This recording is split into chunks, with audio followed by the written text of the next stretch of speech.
रचना अपना अतीत पीछे छोड़कर इस शहर में नए सिरे से अपनी जिंदगी प्रारंभ करने आई थी। नौकरी तो मिल गई, पर रहने का ठिकाना नहीं मिल रहा था। किसी अन्य से जान पहचान न होने के कारण वो एक होटल में ठहरी थी, पर वहाँ उसका खर्चा ज़्यादा हो रहा था। इसलिए पैसे बचाने तथा जिंदगी में स्थिरता लाने के लिए वो एक स्थायी निवास की खोज में लग गई। सुबह से शाम तक वो ऑफिस में काम करती और रात में अखबार में निकले विज्ञापन के आधार पर घर ढूंढने निकल पड़ती, पर उसे काफ़ी दिन से कोई घर पसंद नहीं आ रहा था। एक दिन सुबह की चाय की चुस्कियों के साथ रचना पेपर में खाली घरों के विज्ञापनों पर निशान लगा रही थी कि एक विज्ञापन पर निगाह पड़ी। पेइंग गेस्ट के लिए लड़की चाहिए। विज्ञापन में लिखी बातें रचना के अनुकूल ही थी। उसे लगा शायद यहाँ बात बन सकती है। जगह भी ऑफिस से ज़्यादा दूर नहीं थी, इसलिए बिना कुछ सोचे विचारे ऑफिस के बाद रचना उस पते पर पहुँच गई। वहाँ जाकर रचना ने दरवाज़ा खटखटाया तो एक 70 वर्षीय वृद्ध महिला ने दरवाज़ा खोला और अपना परिचय देते हुए बोली, आओ बेटी, अंदर आओ। मेरा नाम शारदा है। तुम मुझे सत्तू दादी कहकर बुला सकती हो। यहाँ सब लोग मुझे इसी नाम से पुकारते हैं। तुम कहाँ की रहने वाली हो बेटी? शारदा जी ने अंदर आते हुए रचना से पूछा तो रचना बोली, जी मैं मेरठ से हूँ। तुम्हारा विवाह हो गया है? जी नहीं। रचना ना चाहते हुए भी झूठ बोल गई, क्योंकि उसे लगा कि अगर वो सच कहेगी तो उसे अन्य कई प्रश्नों से गुजरना पड़ेगा। तभी शारदा जी ने पूछा, तुम इस शहर में अकेली हो या कोई और रिश्तेदार भी है? जी नहीं, मैं अकेली हूँ। रचना का जवाब सुनकर शारदा जी ने कहा, घबराना मत बेटा, जिसका कोई नहीं होता है उसके भगवान होते हैं। बुरा न मानो तो एक बात पूछूं बेटा? हाँ जी पूछिए। रचना ने हाँ में सिर हिला दिया। तो शारदा जी बोली, बेटा नौकरी करना तुम्हारा शौक है या आवश्यकता? जी आवश्यकता है, रचना ने धीरे से कहा। तो उसके जवाब से संतुष्ट होकर शारदा जी ने वहाँ से उठते हुए कहा, अच्छा बेटा तू बैठ, मैं तेरे लिए कुछ खाने के लिए लेकर आती हूँ। नहीं अम्मा जी, आप परेशान ना हो, वैसे भी मेरा कुछ खाने का मन नहीं है। मुझे कहीं और भी जाना है। अगर आप मुझे वो कमरा दिखा दें तो ठीक रहेगा। शारदा जी की उम्र को देखते हुए रचना ने उन्हें रोकते हुए कहा। तो शारदा जी बोली, हाँ बेटा, कमरा भी देख लेना, लेकिन पहले मेरे हाथ की बनी चाय पीकर तो देख। प्रिया कहती थी, दादी आप बहुत अच्छी चाय बनाती हैं, शारदा जी ने कहा। तो उनकी आत्मीयता देखकर रचना से रहा नहीं गया और वो पूछी बैठी कि ये प्रिया कौन है? मेरी पोती। अब कहाँ है वो? वो नहीं रही। कहते हुए शारदा जी की आंखों में नमी तैर गई। वो वहाँ से उठकर छड़ी के सहारे रसोई की ओर चल दी। उनकी आंखों में आई नमी रचना से छुप ना सकी। वो उनके पीछे पीछे जाना चाहती थी, पर यह सोचकर नहीं जा पाई कि कहीं उसका किचन में जाना उन्हें बुरा ना लग जाए। ये सोचकर वो वहीं ड्राइंग रूम में बैठी बैठी चारों तरफ देखने लगी। दीवार पर बहुत सारी फोटो लगी हुई थी, पर जिस फोटो ने उसे ज़्यादा आकर्षित किया वो एक लड़की की थी। किसी में वो दुल्हन के वेश में थी तो किसी में वेस्टर्न आउटफिट में आधुनिक लड़की लग रही थी। ये मेरी पोती प्रिया है। रचना को तस्वीर से उलझा देखकर चाय उसकी ओर बढ़ाते हुए शारदा जी ने कहा। तो रचना बोली, अम्मा जी अगर आप बुरा ना मानो तो क्या मैं पूछ सकती हूँ कि अब इस दुनिया में क्यों नहीं रही? इन्हें क्या हुआ था? हाँ बेटा ज़रूर, लेकिन बहुत लंबी कहानी है, फिर कभी बताऊंगी। तू कह रही थी ना कि तुझे जल्दी जाना है, इसलिए ले चाय पी और बता कैसी बनी है। अच्छी है, बहुत ही अच्छी, रचना ने चाय पीकर कहा। उसके चाय पीने के बाद शारदा जी उसे कमरा दिखाने लगी। उस कमरे का निरीक्षण करते देख उन्होंने कहा, यह मेरी पोती प्रिया का ही कमरा है।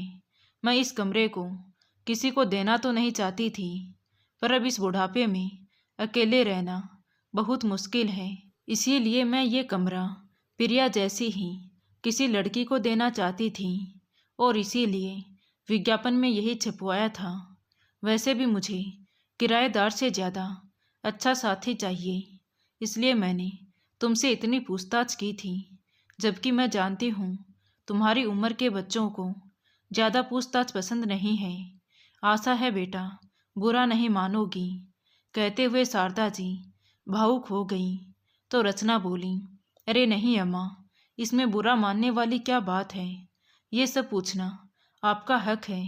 आखिर कोई ऐसे ही किसी को अपने घर में थोड़ी ना रख लेता है। कमरा अच्छा और हवादार लगा, अटैच बाथरूम था ही। इससे भी ज़्यादा संतोष रचना को रूम से अटैच एक छोटी सी रसोई देखकर हुआ। तभी शारदा जी ने कहा कि ये रसोई मैंने अभी ये सोचकर बनवाई है कि जिसको भी दूंगी तो वो अपनी पसंद का अगर कुछ बनाना चाहे तो बना सकेगा। और गैस चूल्हा मेरे पास एक्स्ट्रा रखा था, इसलिए यहाँ रखवा दिया।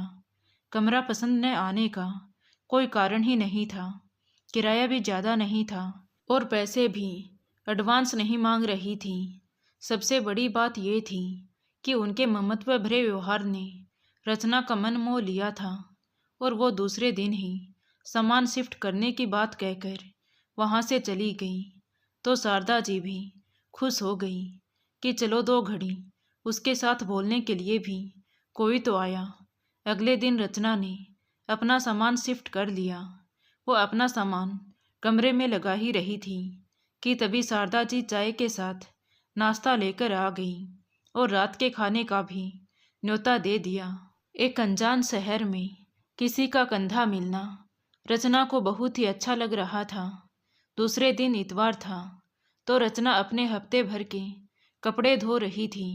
कपड़े धोने की आवाज़ सुनकर शारदा जी ने दरवाज़ा खटखटाया तो रचना बाहर निकल कर आई। तभी शारदा जी बोली, बेटा हाथ से कपड़े धोने की क्या आवश्यकता है, घर में मशीन है, हफ्ते में 1 दिन चला लोगी तो कुछ बिगड़ नहीं जाएगा। उनकी बात सुनकर अनायास ही रचना को वो दिन याद आ गया जब ससुराल में ढेर सारे कपड़े धोने के बाद उसने एक दिन विकास से वॉशिंग मशीन खरीदने की बात कही। तो जब तक विकास कुछ बोलता उससे पहले ही सास ने ताना मारते हुए कहा था, जरा से कपड़े क्या धो लिए, वॉशिंग मशीन की बात करने लगी। अगर इतनी ही नाजुक थी तो दहेज में वॉशिंग मशीन क्यों नहीं लेकर आई। पूरे दिन नौकरानी की तरह काम करने के बाद भी बात बात पर ताने सुनना रचना की आदत बन गई थी। लेकिन दुख तो तब होता जब सारा काम करने के बावजूद भी खाना उसे ऐसे मिलता जैसे वो उसके हकदार ना हो। फल दूध खाए पिए तो उसे वर्षों बीत गए थे।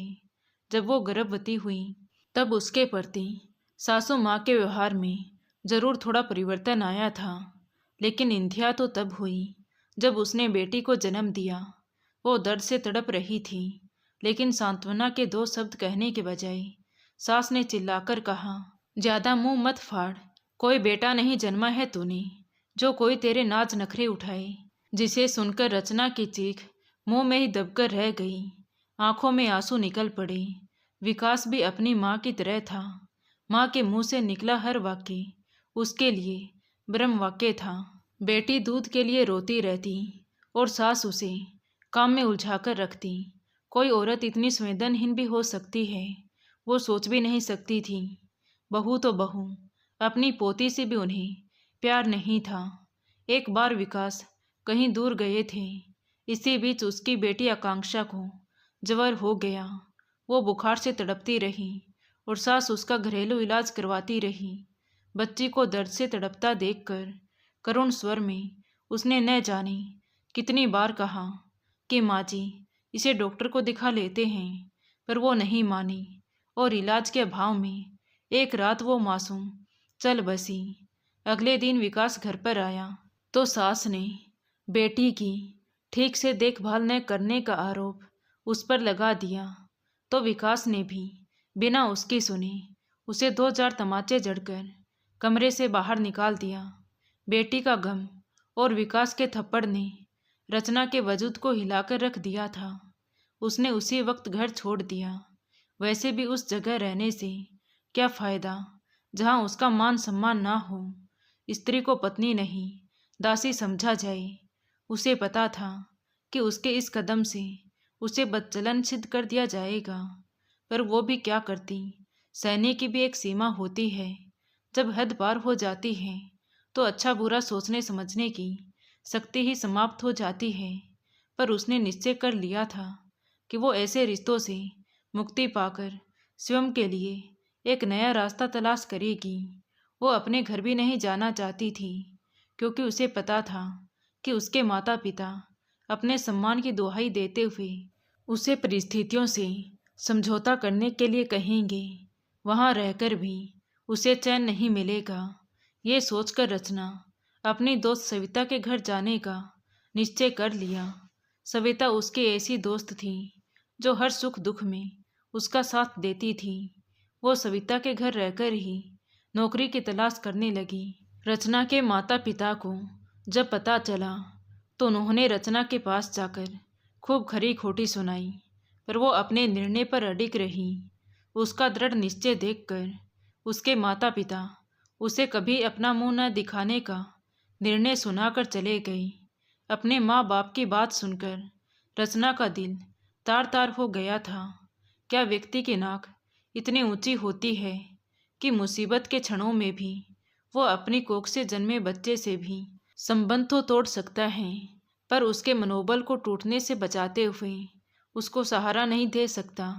उस समय सविता ने उसके आत्मविश्वास को टूटने से बचाते हुए न केवल उसका मनोबल बढ़ाया, बल्कि उसे नौकरी दिलवाने में भी भरपूर मदद की। कुछ प्रयासों के बाद एक कंपनी में रचना को सेल्स मैनेजर की नौकरी मिल गई, तो वो भी अब सहेली के घर बोझ बनकर नहीं रहना चाहती थी। इसलिए वो सहेली का घर छोड़कर एक अनजान शहर में मेरठ रहने आ गई। किस सोच में डूब गई बेटी। थैंक यू दादी, आज तो धुल ही गए हैं, अगली बार मशीन में धो लूँगी। शारदा जी का ममत्व भरा स्वर सुनकर अपने ख्यालों से बाहर निकलते हुए रचना ने कहा। तो शारदा जी बोली, सच में बेटा, तेरे मुंह से दादी नाम बहुत अच्छा लग रहा है और रिश्ते तो छूट गए। कम से कम इस रिश्ते को फिर से जी लूं। कहते हुए उन्होंने अपनी आंखें पोंछी और बोली, अच्छा आज तेरी छुट्टी है, मैं सरसों का साग और मक्के की रोटी बना रही हूँ, तू भी आ जाना, मुझे अच्छा लगेगा। दादी के कहे वाक्य ने रचना के दिल में हलचल मचा दी थी। इस समय उनसे कुछ और पूछकर रचना उनका दिल नहीं दुखाना चाहती थी। पता नहीं क्यों आज वो भी उसे अपनी तरह बेचारी और एकांकी लगी। सच तो ये था कि आज से पहले रचना उनके कहने के बावजूद भी उन्हें दादी नहीं कह पाई थी। उसे नहीं पता था कि ये छोटा सा शब्द उन्हें इतनी ज़्यादा खुशी दे जाएगा। अब उसने निश्चय कर लिया था कि अब से वो शारदा जी को दादी कहकर ही पुकारेगी। उसका एकाकी मन भी किसी का साथ चाह रहा था। खैर, दादी की बात को उसने स्वीकार कर लिया। तभी थोड़ी देर बाद हाथ से रोटी बनाने की थप थप की आवाज़ सुनकर रचना सोचने लगी कि अगर इंसान के मन में साहस और विश्वास हो तो उम्र भी उसकी राह में रोड़ा नहीं बनती है। वरना दादी की उम्र में तो कुछ लोग बिस्तर से उठना ही नहीं चाहते।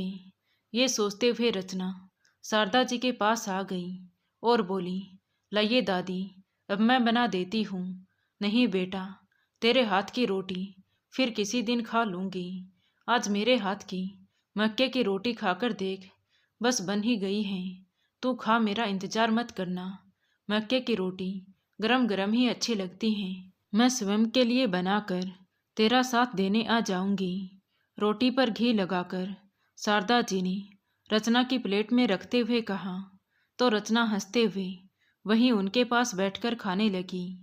मेरी पोती प्रिया को भी सरसों का साग और मक्के की रोटी बहुत पसंद थी। अचानक दादी ने कहा। क्या हुआ था दादी उसे? दादी की बात सुनकर रचना अपने आप को रोक न सकी और पूछी बैठी। तो शारदा जी ने कहा, कि बेटा, मेरी पोती प्रिया का सपना फिल्मों में काम करने का था। इस शहर में उसका सपना पूरा होने का नाम ही नहीं ले रहा था। तभी एक टीवी सीरियल में काम करने के लिए एक विज्ञापन निकला और उसके ऑडिशन के लिए तारीख नियत हुई। उस नियत तिथि पर वो ऑडिशन के लिए गई तो भगवान की कृपा से उसका चयन हो गया और उसे सीरियल में काम करने के लिए मुंबई बुलाया गया। उसके साथ ही विराट नाम के लड़के का चयन इसी ऑडिशन के द्वारा उस टीवी सीरियल के लिए हुआ था। वापस आते वक्त प्रिया विराट को मुझसे मिलाने लाई थी। उससे बात करने पर पता चला कि उसका भी बचपन से यही सपना फिल्मों में काम करने का रहा है। सीरियल के लिए पढ़ाई बीच में ही छोड़ने का निश्चय कर उसने अपने माता पिता को नाराज कर दिया था। अब वो चाहता था कि वो अपने इस कैरियर को उन बुलंदियों तक ले जाएगा जिससे उसके माता पिता की नाराजगी दूर हो जाए। न जाने क्यों उस लड़के की सच्चाई मुझे भा गई थी। मैं प्रिया को अकेले मुंबई नहीं भेजना चाहती थी। बचपन से मैंने उसकी एक एक इच्छा पूरी करने की कोशिश की थी। प्रिया के माता पिता की प्लेन क्रैश में मृत्यु के पश्चात वही मेरे जीवन का मकसद बन गई थी। मैं अपने स्वार्थ के लिए उसकी ख्वाहिश को रौंद कर उसके साथ नाइंसाफ़ी नहीं करना चाहती थी। मैंने अपनी बात जब विराट के सामने रखी तो उसने सहजता से कहा, दादी, अगर आप मुझ पर विश्वास कर सकती हैं तो प्रिया को मेरे साथ भेज दीजिए। मैं आपसे वादा करता हूँ कि मैं प्रिया को कभी कोई परेशानी नहीं होने दूंगा तथा उसे उसकी मंजिल तक पहुँचाने की हर संभव कोशिश करूँगा। मेरी और प्रिया की मंजिल भी एक ही है। हम अवश्य कामयाब होंगे। प्रिया को अकेले विराट के साथ भेजना मेरे संस्कारी मन को स्वीकार नहीं हुआ। प्रिया के आंखों में मैंने विराट के लिए चाहत देखी थी। अतः एक विचार मेरे मन में आया। अपना विचार जब मैंने उनके सामने प्रकट किया तो वो दोनों ही चौंक गई। दादी, विवाह? मैंने इस बारे में सोचा भी नहीं। क्या आपने प्रिया से पूछा? पूछा तो नहीं, पर मैं अपनी पोती को अच्छी तरह जानती हूँ। सच तो यही है कि उसकी चाहत को पहचान कर ही मैंने ये निर्णय लिया है। पर दादी, विवाह अभी उचित नहीं होगा। पहले हमें अपना मुकाम हासिल कर लेने दीजिए। प्रिया ने कहा, बेटी, जब तुम दोनों की राय एक है फिर इनकार क्यों? फिर अब तो तुम दोनों को मुंबई में काम करने का कॉन्ट्रैक्ट ही मिल गया है। कम से कम मेरे मन में कोई दुविधा तो नहीं रहेगी। बेटा, तुम तो मेरे मन की दुविधा समझ सकते हो। कहो तो मैं तुम्हारे माता पिता से कहकर बात आगे बढ़ाऊं। आखिर विराट ने मेरी बात मान ही ली। मैंने विराट के माता पिता से बात की तो उन्होंने बेरुखी जताते हुए विराट से किसी प्रकार का संबंध रखने से साफ मना कर दिया। तो विराट एक बार फिर से मायूस हो गया था। वो अपने माता पिता के आशीर्वाद के बिना विवाह नहीं करना चाहता था, लेकिन उसे उम्मीद थी कि जब वो सफल होगा तब उसके माता पिता न केवल उसे माफ़ करेंगे वरन प्रिया को भी अपना ही लेंगे। उस समय मैं अपने स्वार्थ में इतनी अंधी हो गई थी कि मैंने विराट की भावनाओं की भी परवाह नहीं की और किसी तरह विराट को मनाकर धूमधाम से प्रिया की विराट के साथ शादी की। मेरी पोती प्रिया भी बहुत खुश थी। वो विराट के साथ मुंबई चली गई। भरे मन से मैंने उन्हें विदा किया तथा मुंबई पहुंचते ही सूचना देने के लिए कहा और उन्होंने भी मुझे मुंबई पहुंचकर सकुशल पहुंचने की सूचना दी और कहा कि अभी वो एक होटल में रुके हैं, जल्द ही स्थायी निवास की व्यवस्था पर सूचना देंगे। उसके बाद कई दिनों तक प्रिया और विराट की कोई खबर न आने पर मुझे चिंता होने लगी। उन दिनों मोबाइल का इतना प्रचलन नहीं था कि घंटे घंटे पर खबर रखी जा सके। बताए होटल के नंबर पर फ़ोन किया तो पता चला कि वो लोग 4 दिन पहले ही वहाँ से चले गए थे। कुछ समझ में नहीं आया तो मैंने यहाँ वहाँ घूमकर टीवी सीरियल वालों को फ़ोन करवाया।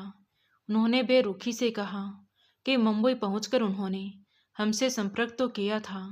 हमने उन्हें स्टूडियो में आकर मिलने के लिए कहा, पर न तो वे आए और ना ही उनकी कोई खबर आई। उन्हें काम नहीं करना था तो पहले सूचित कर देते, कम से कम हमारा समय तो बर्बाद नहीं होता। कुछ समझ में नहीं आया, तब मैं उनका पता लगाने मुंबई गई। क्या इतने बड़े शहर में उन्हें ढूंढ पाना संभव था? आखिर जब तक पता नहीं चल जाता वहीं रुकने का फैसला किया। पुलिस में भी रिपोर्ट लिखवा दी थी, पर फिर भी कुछ पता नहीं लग रहा था। एक दिन अखबार पलट रही थी कि गुमशुदा कॉलम में एक शव को देखते ही चीख निकल गई। प्रिया का शव था। लिखी खबर से पता चला कि उसे किसी ने मारकर समुद्र के किनारे फेंक दिया था। साथ ही उस पर बलात्कार के निशान भी पाए गए। किसी तरह स्वयं को संभाल कर पुलिस स्टेशन गई। शव लगभग 1 हफ्ते पुराना था। उसका पंचनामा करवाकर अंतिम क्रिया की और खाली हाथ वापस लौट आई। शायद तुम समझ सको बेटी कि उस समय मैंने स्वयं को कितना अकेला महसूस किया होगा। पहले बेटा बहू और फिर पोती, मेरे दिल पर क्या गुजरी होगी। पर कहते हैं ना, जब तक सांस है तब तक जीना ही पड़ता है। कहते हुए शारदा जी फूट फूट कर रोने लगी। और वो लड़का विराट? रचना ने पूछा तो शारदा जी बोली, वो अभी नहीं मिला। पता नहीं बेटा, उसने ही प्रिया को मारा या वो दोनों ही किसी साजिश के शिकार हुए। विराट के माता पिता से उसके बारे में जानना चाहा तो उन्होंने कहा, वो तो हमारे लिए उसी समय मर गया था जब उसने हमारी इच्छा के विरुद्ध अपना करियर चुना था। जब उसे हमारी परवाह नहीं है तो हमें भी उसकी कोई परवाह नहीं है। पता नहीं इंसान इतना संवेदनहीन कैसे हो जाता है कि अपनी एक आज्ञा पर अपने खून से ही नाता तोड़ देता है। आंसू पोंछते हुए उन्होंने भारी आवाज में उत्तर दिया, बेटा एक बात कहूँ? जी दादी। बेटी, मेरी प्रिया तो साजिश का शिकार होकर अपनी मंजिल नहीं प्राप्त कर पाई, पर तुम अपना हर कदम फूंक फूंक कर उठाना बेटा। फिर मुझे भी लगेगा कि मेरी प्रिया मुझे वापस मिल गई। हाँ दादी। कहते हुए रचना की भी आंखें भर आई। शारदा जी की कहानी तो उससे भी दुखद थी, पर उनकी उसके प्रति सोच रचना के लिए प्रेरणा बन गई थी। वो अपनी स्थिति से संतुष्ट नहीं थी, इसलिए उसने अपनी अधूरी पढ़ाई फिर से प्रारंभ कर दी। अब वो रोज ऑफिस से आने के बाद कुछ समय शारदा जी के पास गुजारती और फिर अपनी पढ़ाई में लग जाती। पता नहीं शारदा जी के व्यवहार में कैसा ममत्व था कि जब तक वो कुछ पल उनके साथ बिता नहीं लेती तब तक उसे चैन नहीं मिलता था। वो भी गर्मा गर्म नाश्ता बनाए उनका इंतजार करती रहती। एक दिन रचना ऑफिस से घर लौटी तो देखा कि बरामदे में एक आदमी उसका इंतजार कर रहा है। उसके आते ही उसने रचना को कागज पकड़ा, साइन करने के लिए कहा तो रचना भी आश्चर्य से उस कागज को खोलकर देखने लगी तो हैरान रह गई, क्योंकि वो कागज कोई सामान्य नहीं वरन विकास द्वारा भिजवाए गए तलाक के पेपर थे। उसने बिना कुछ कहे उन कागजों पर हस्ताक्षर कर दिए। एक हस्ताक्षर से उनके 7 जन्मों के बंधनों का अंत हो गया था। वो स्वयं उस बंधन को तोड़कर आई थी, किंतु फिर भी न जाने क्यों मन में एक आस थी। आज वो आस भी टूट गई थी। मन बेहद उदास था। वो अपने कमरे में जाकर लेट गई। उसे अपने पास न आता देखकर दादी ने उसके रूम का दरवाज़ा खटखटाया। उसके आते ही उन्होंने कहा, बेटा क्या बात है? क्या तबीयत ठीक नहीं है? चल आज मैंने तेरे मनपसंद पोहा बनाया है, कुछ खाएगी तो अच्छा लगेगा। दादी का इतना अपनापन देखकर रचना मना न कर सकी और दादी के पीछे पीछे आ गई। उसे चुपचाप खाते देखकर दादी ने उसकी उदासी का कारण पूछते हुए कहा, क्या हुआ बेटा? वो आदमी कौन था जो थोड़ी देर पहले यहाँ आया था? इतना सुनते ही रचना फूट फूट कर रोने लगी। आज उसने अपने आप बीती सब कुछ शारदा जी को सुना दी थी। लेकिन बेटी, तुम तो कह रही थी कि तुम्हारा विवाह नहीं हुआ है और इस दुनिया में तुम्हारा कोई नहीं है। हाँ दादी, ये सच है। कि आज तक मैंने आपको अपने जीवन के काले अध्याय से अवगत नहीं कराया था, पर क्या ये सच नहीं है जिससे मैं सारे रिश्ते नाते तोड़कर आई थी, जिनका मेरी जिंदगी में वापस आना असंभव था? उनके बारे में बताकर भी क्या करती? जिस व्यक्ति से संबंध ही ना हो उसके साथ नाम जोड़ना क्या उचित है? मैं क्यों अपना नाम उसके साथ जोड़कर रखूं जिसको कभी मेरी परवाह ही नहीं थी? तू सच्ची कह रही है बेटी, जिसको हमारी परवाह ना हो उसके साथ अपना नाम कैसे जोड़ें? पर सदा ऐसा कहाँ हो पाता है? मेरा बड़ा बेटा पंकज प्लेन क्रैश में मारा गया, तो दूसरा संजय 7 समुंदर पार बैठा है। क्या आपका दूसरा पुत्र भी है? आपने कभी बताया ही नहीं। रचना ने आश्चर्यचकित होते हुए कहा। तो शारदा जी बोली, क्या बताती बेटी उसके बारे में? 8 वर्ष से वो आया ही नहीं है। वो इतना व्यस्त रहता है कि उसके पास किसी के लिए समय ही नहीं है। वो तो बस मुझे बार बार यही कहता था कि मैं अपना सब कुछ बेचकर उसके पास चली जाऊं। बेटी, मैं जीते जी इस घर को कैसे बेच सकती हूँ? प्रिया के दादाजी ने एक एक पाई जोड़कर इस घर को बनवाया था। इस घर के साथ मेरी न जाने कितनी खट्टी मीठी यादें जुड़ी हैं। अगर मैं यहाँ से गई तो मेरा शरीर ही जाएगा, मन नहीं। पर दादी, बेटी, मैं जानती हूँ कि तेरे मन में कैसे कैसे प्रश्न आ रहे हैं, पर एक इंसान के जीवन में कुछ पल ऐसे आते हैं जब वो कोई निर्णय लेने से पहले कई बार सोचता है, बार बार स्वयं से सवाल जवाब करता है। बेटी, मेरे मन ने मेरे प्रश्नों का सदा एक ही उत्तर दिया है कि मुझे संजय के पास नहीं जाना चाहिए। जिस बेटे ने कभी मेरी कोई सुध बुद्धि नहीं ली, उसके पास भला मैं कैसे जा सकती हूँ? वो बस मुझसे पैसे हड़पना चाहता है और कुछ नहीं। अब तक मैंने एक स्वतंत्र जीवन जिया है। पंकज के पापा हमेशा कहा करते थे कि शारदा, बच्चों के आगे कभी हाथ नहीं फैलाना, इसी में तुम्हारी इज्जत रहेगी। ये बात अलग है कि आज वो मेरे साथ नहीं है, पर उनकी यादें तो हैं। उन्होंने मेरे लिए इतना छोड़ा है कि कभी किसी के सामने हाथ फैलाने की नौबत ना अभी तक आई और ना ही भविष्य में आएगी। और यही कारण है जो संजय और उसकी पत्नी मुझे अपने साथ ले जाना चाहते हैं और मेरी सारी प्रॉपर्टी हड़प कर मुझे बेघर कर देना चाहते हैं। बेटी, ये बात मैं ऐसे नहीं कह रही हूँ। कुछ महीने उनके साथ बिताए अनुभव के आधार पर कह रही हूँ। बस अब तो मेरी उस परम पिता परमेश्वर से इतनी ही प्रार्थना है कि मेरा अंत भी शांति से हो जाए, मुझे इस सारी मोह ममता से मुक्ति मिल जाए। नहीं दादी, आप ऐसा मत कहिए, अपनी आंखों में आए हुए आंसुओं को पूछते हुए रचना ने कहा। तो शारदा जी बोली, ठीक है बेटी, अब तुम भी अपनी पढ़ाई कर लो। फालतू में ही मैंने आपका समय बर्बाद कर दिया। नहीं दादी, ऐसी कोई बात नहीं है, बोलकर रचना भी अपनी पढ़ाई करने चली गई। इसी तरह जीवन बीत रहा था। एक दिन रचना ऑफिस से घर आ ही रही थी कि तभी उसकी सहेली सविता का फोन आया।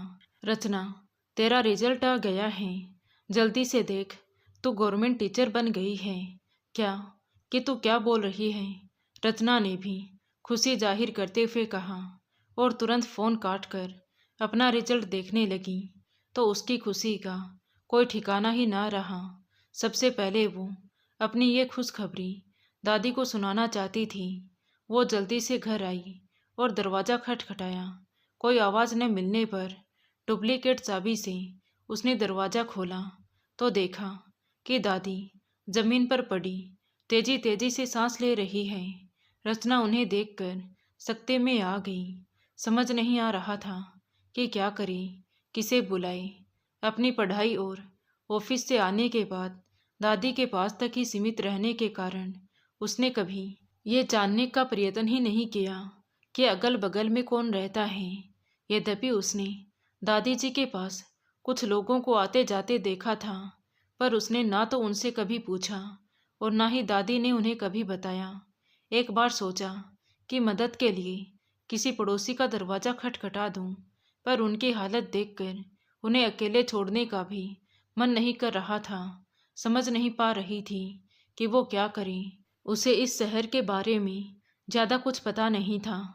तभी उसे ध्यान आया और उसने तुरंत अपनी सहेली सविता के पास फ़ोन किया और घबराते हुए बोली, सविता, अगर तू किसी को जानती है तो प्लीज़ जल्दी से डॉक्टर के साथ एम्बुलेंस लेकर आ।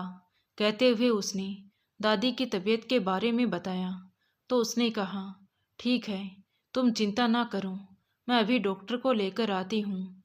कहकर उसने फ़ोन रख दिया तो रचना दादी जी के पास बैठकर उन्हें हिम्मत दिलाने लगी। प्लीज़ दादी, आप चिंता मत करो, आपको कुछ नहीं होगा।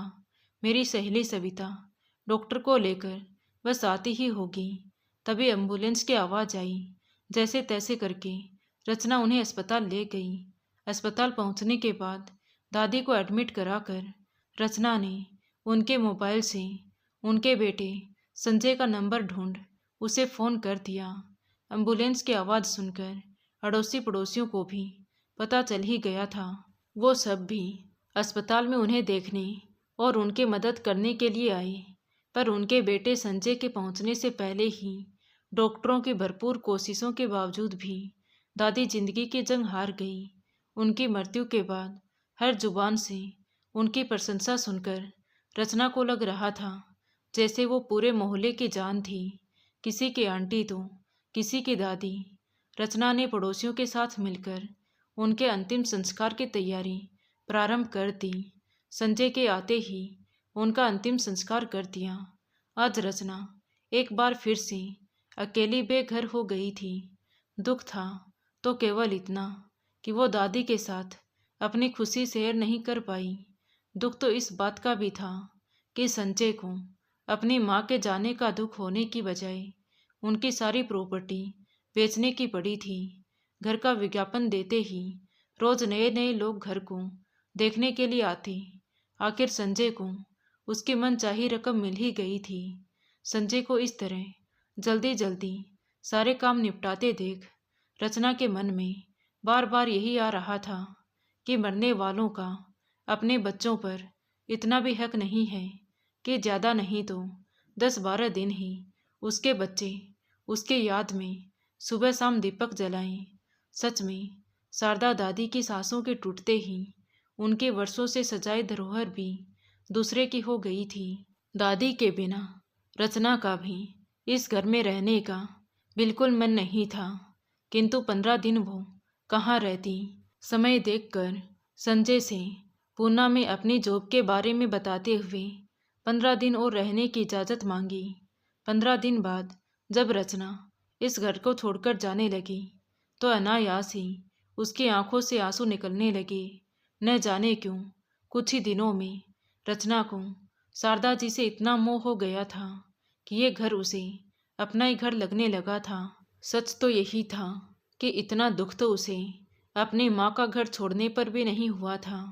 वो समझ नहीं पा रही थी कि ये कैसे दिल के रिश्ते हैं कि खून के रिश्तों में भले ही दरार पड़ जाए पर दिल से बने रिश्ते एक ऐसे बंधन में बंध जाते हैं जिनसे इंसान चाहकर भी मुक्त नहीं हो पाता है।